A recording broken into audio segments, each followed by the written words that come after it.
it harms other people if we cover up our negative experiences. Not that we have to air all of our dirty laundry, but all of a sudden you're getting sued and you think I'm the first person to ever get sued, not knowing that you bump into 3 people every day who've been through this. There's just none of them are talking about it. Being willing to be a little more open. I'm thinking about a friend of ours who has been very open. We have a couple very open with their PTSD. Mm. That helps other people not feel like they're the only person going through something like that. And I think in that particular case, and in many of the cases, I think it also helps them rewrite who goes through PTSD. It's not somebody who is weak on any level. Right. It's this person here, and I respect this person. It's this person here, and I respect her. And I'm going through this as well. And it's important to know that people made it through when you're in the middle of it. Mm-hmm. Because it's witness that there may be a way out. And, that's tricky because you don't want to trivialize what somebody else is going through. They're actually in the valley and you've already come through it. One of the scariest things that I ever went through was the Army's Ranger School. One of the best things that ever happened to me is that a great friend of mine, Billy Gonzer, went through a full year in front of me. And I knew Billy, and he was very open about this was terrible, and I failed this, and then this happened, and then this was all messed up, and then blah, blah. But at the end, he made it. And so when I got into Ranger School a year later, and I started failing things, and things were going bad for me, I could actually tell myself, this happened to Billy Gonzer. Yeah, he got through this. He told me the same things. He failed this, he failed that, he failed this, I'm failing this and this and this. And there was enormous pressure to graduate successfully eventually, but there was not only no pressure to be perfect, there was not even an expectation. The expectation was that you were going to do a lot of dumb crap. Mm. And so in one of the most kind of high intensity few months of my life, I felt no pressure to be perfect.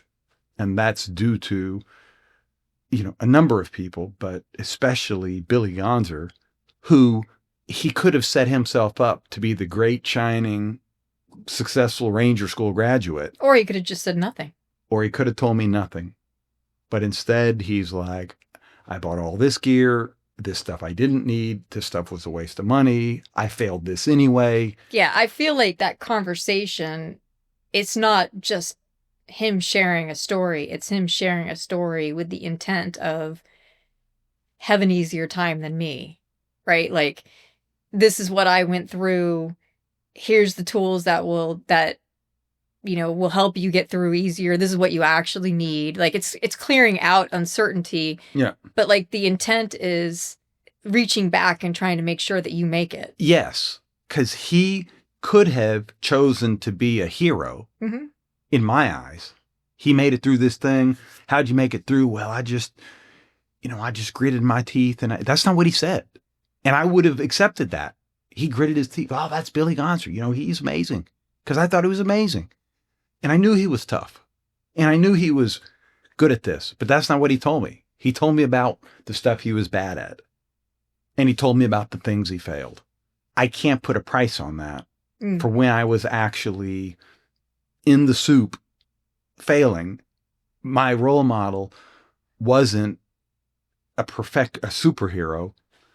It was a dude who said, if you're going to fail this and you're going to feel like you're the worst person out there and all you got to do is hang on 24 hours and you're going to see another 3 worse people and it's their turn. And then it'll be your turn again in a few more days. And that's, I think, the purpose of this episode. In some ways, the manager is kind of set up, in air quotes, to be the hero, but don't accept that. Yeah, they're in a leadership position, and we generally have an image of a leader as somebody who always knows what they're doing, and oftentimes that is what subordinates are like picking apart, is, they don't really know what they're doing, and, but that's saying that I'm expecting that. Like, it's saying I have an expectation about what a leader looks like. Yeah.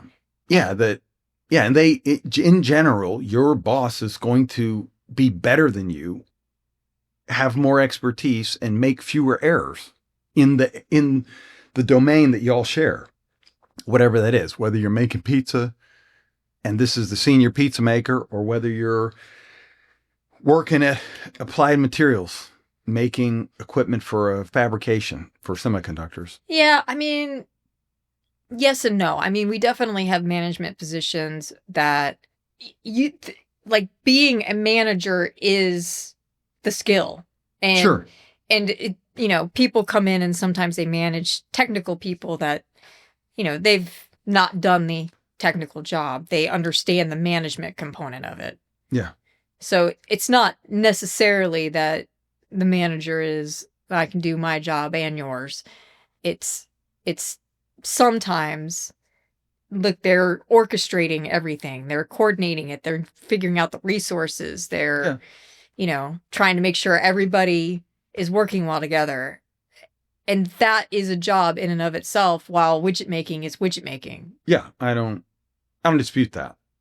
Your choice is to present a two-dimensional version of yourself, heavy on impression management, that doesn't show some of the struggles, or being willing to show a little more about where you're challenged, how you persevered, where you've made mistakes before, concerns that you have.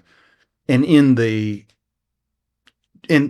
yes, are there a lot of other ways you can act? Yes, but if the choice is between those two, I think the science and what we're saying in this conversation would suggest you're better off telling people, you're better off showing people a little more of what you actually feel and explaining a little more where you had setbacks, so that when they hit their own roadblocks, they won't feel like they're the only one. Right. You are indirectly impacting their expectations. Yeah, which gets us all the way back to the story we started with of the oscillating narratives. It wasn't knowing the trivia of the family. It wasn't, you can't take kids, teach them family trivia, and then have them be more resilient. It has to happen organically, because the kids are exposed to, age appropriate, a little bit of the good, the bad, and the crazy, so that when they face a setback or a shock, they're not thinking that they're the first person in their tribe to ever face such a thing. And they can go back and find another connecting story, their own Billy Gonzer story, if you will, and make it through. That's resiliency. And that's why leaders and managers taking the risk to share a little more isn't the liability that it might seem.